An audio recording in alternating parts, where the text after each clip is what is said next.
ମା ତୁ କଣ କରୁଛୁ? ଏଇ ଘରେ ଅଛି ଆଉ। ତୋ ଜ୍ୱାଇଁଙ୍କର ଛୁଟି ଅଛି, ଭାବିଛୁ କୁଆଡେ ବୁଲାବୁଲି କରିବାକୁ ଯିବୁ ଆଉ। ତୁ ଆସୁନୁ ଘର ଆଡେ ବୁଲିକି ଯିବୁ। ନା ମ, ତୁ କାର୍ତ୍ତିକ ମାସରେ ଆଇଁଷ ଫାଇଁଷ ତ କିଛି କରିବୁନି, ଆମେ କଣ ପାଇଁ ଯିବୁ? ତୁ ଆସେ ମ, ମା ତ ଯାଇଛି ତାଙ୍କ ଘରକୁ। ଯାହା ଗୋଟେ ଆଇଁଷ ଆଣି କରିଦେବି, ତମେ ଖାଇଦେଇକି ଯିବ ଭାରି ଆଉ। ହଁ ବୋଉ, ତୁ ଜଲ୍ଦି ରୋଷେଇ କରିଦେ, ଆମେ ଯାଉଛୁ। ବୋଉ ଦେଇ ଭାଇ ଆଜି ଆଉଛନ୍ତି, ଆଜି ମଜା ହବ। ହଉ ଚାଲେ।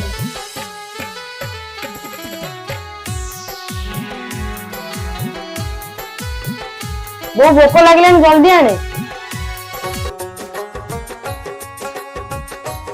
ଅଣ୍ଡା ତରକାରୀ ହେଇଛି।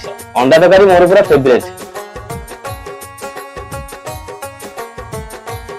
ବୋଉ ଅଣ୍ଡା ତରକାରୀଟା ବଢିଆ ହେଇଛି। ମା କଣ ଦରକାର ହେଲେ ମତେ ଡାକିବୁ, ମୁଁ ରୋଷେଇ ଘରେ ଅଛି।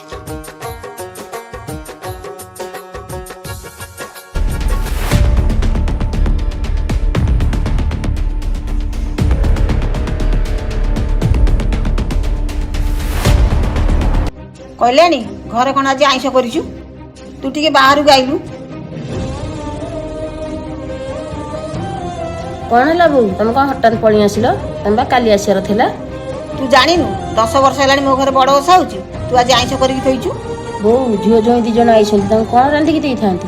ଯଦି ସିଏ ଆଇଲେ ତାଙ୍କୁ ସାଧା କିଛି କରିକି ଦେଇପାରିଲୁନି। ତୁ କାର୍ତ୍ତିକ ମାସଟାରେ ମୋ ଘରେ ଆଇଁଷ ପୁରେଇ ଦେଲୁ। ମତେ ଆସି 60 ବର୍ଷ ହେଲାଣି, କେବେ ମୋ ଘରେ ଆଇଁଷ ହେଇନଥିଲା। ତୁ ଆଜି ଆଇଁଷ କରିଦେଇ ମୋ ଘରଟାକୁ ମାରା କରିଦେଲୁ। ବୋଉ ତମେ ଏତେ ରାଗନି, ସେ ଘରେ ଝିଅ ଜ୍ୱାଇଁ ଖାଉଛନ୍ତି। ମା ଭୁଲ ତ ହେଇଯାଇଛି।